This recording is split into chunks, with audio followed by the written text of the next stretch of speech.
Mama tak sengaja. Az, tolonglah Mama, Az. Kan Mama, Az tak nak tertipu lagi dengan Mama. Sekarang Arina pula jadi mangsa. Mama tak nak bertaubat ke? Mama nak bertaubat lah ni. Tapi takkanlah sampai masa dalam penjara nanti. Az, tolonglah Mama. Kenapa? Kenapa Mama tak boleh nak anggap kita ni macam anak Mama sendiri? Ha? Kita ni anak saudara Mama juga kan? Mama cuma gunakan kita orang untuk alat buat duit je. Mama tak ada rasa sikit kesayang kat kita orang, Mak. Mama bela Az daripada kecil, Mak.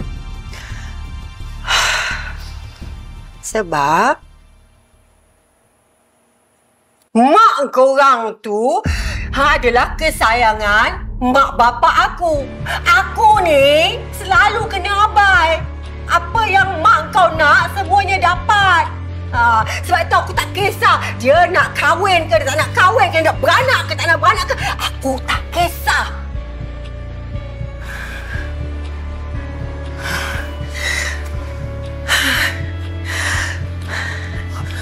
Kalau aku ada anak sini, kau ingat aku nak bela kau ke?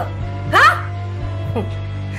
Sekarang ni, aku dah bela kau daripada kecil, jadi kau dah kena balaslah jasa aku. Tapi apa yang kau buat? Kau rosakkan semua program aku. So, Mama dah makin tamak, dah makin gila, dah tak ingat hukum.